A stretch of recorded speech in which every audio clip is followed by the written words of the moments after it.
America की राष्ट्रीय रक्षा रणनीति यानी NDS 2026 में इंडो पैसिफिक को लेकर बहुत बड़े मतभेद को देखा गया, क्योंकि NDS 2026 में अमेरिका फर्स्ट के बारे में तो कहा गया, लेकिन ट्रंप प्रशासन के अमेरिका फर्स्ट का जो तरीका है उस पर अमेरिका के कई पूर्व सैन्य जानकारों ने चेतावनी दी है कि यहाँ पर अमेरिका फर्स्ट नहीं बल्कि अलोन अमेरिका हो रहा है। और अब इसी पर व्हाइट हाउस को यानी ट्रंप प्रशासन को इंडो पैसिफिक पर बहुत ही बड़ी चेतावनी मिल गई, क्योंकि जिस इंडो पैसिफिक रणनीति को अमेरिका ने पिछले 80 सालों में मजबूत बनाया, ट्रंप ने उसे 18 महीनों से भी कम समय में तहस नहस किया। लेकिन जैसा कि आज के समय में एशिया के अंदर भारत के बिना अमेरिका की सारी सुरक्षा नीतियां बेकार है, वहीं भारत वह देश है जो अपनी सुरक्षा के लिए कभी भी अमेरिका के भरोसे नहीं रहा। किंतु अमेरिका चाहता है कि भारत अब रूसी हथियारों से दूरी बनाए, लेकिन अब यहीं पर एक बार फिर से भारत ने अमेरिका को तगड़ा वाला झटका दे दिया, क्योंकि भारत ने रूस के सबसे घातक मिसाइलों के भंडार में से high value airborne asset destroyer missile को उठाने का फैसला किया, जिससे कि अमेरिका एक बार फिर से भारत को आंखें दिखाने लगा। और इस बार तो पाकिस्तान भी अमेरिका के चमचागिरी में खड़ा है। वहीं ट्रंप भी पाकिस्तान को काफी दुलार कर रहे हैं और पाकिस्तान भी चाहता है कि भारत को रूस की यह घातक मिसाइल ना मिले। तो ऐसे में पाकिस्तान भी ट्रंप को भारत के खिलाफ भड़काने में लगा है।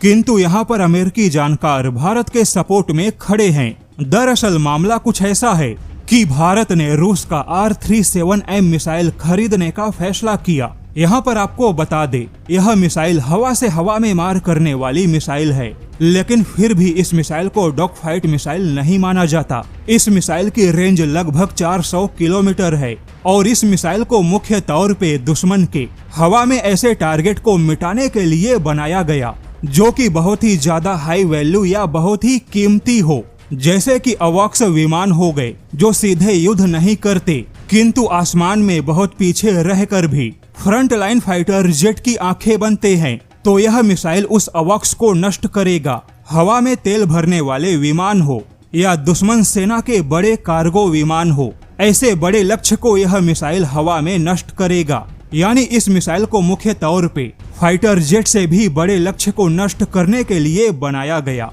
हालांकि इस मिसाइल को फाइटर जेट के खिलाफ भी इस्तेमाल किया जा सकता है, लेकिन उसकी स्थिति और हालात अलग होंगे। लेकिन अब भारत की ऐसी तैयारियों पे ट्रंप प्रशासन और अमेरिकी रक्षा जानकार बट गए, क्योंकि ट्रंप सीधे भारत को अपना घमंड दिखाना चाहते हैं, जबकि अमेरिकी रक्षा जानकारों ने कहा है कि भारत की ऐसी तैयारियों से अमेरिका के ही रणनीति को फायदा होगा, क्योंकि चीन जैसे बड़े दुश्मन के खिलाफ भारत की ऐसी तैयारी अमेरिका के हित में होगी और यह बात फिलहाल ट्रंप को समझना होगा। वहीं भारत को कमजोर बनाने के बजाय भारत को सशक्त बनते देखना चाहिए, क्योंकि आज की स्थिति में जब ईरान जैसे देशों ने अमेरिका को इतनी कड़ी टक्कर दी है तो चीन जैसा बड़ा देश बहुत ही ज्यादा घातक साबित होगा। वहीं भारत के सुखोई फाइटर जेट के लिए अमेरिका खुद भारत को ऐसे विकल्प नहीं दे सकता, तो भारत को मजबूत विकल्प खोजने की छूट मिलनी चाहिए। यानी कि अमेरिकी रक्षा जानकार चाहते हैं व्हाइट हाउस भारत पे गलती ना करे और भारत पे काटसा कानून के तहत दबाव बनाने के बजाय भारत को रणनीतिक छूट देनी चाहिए।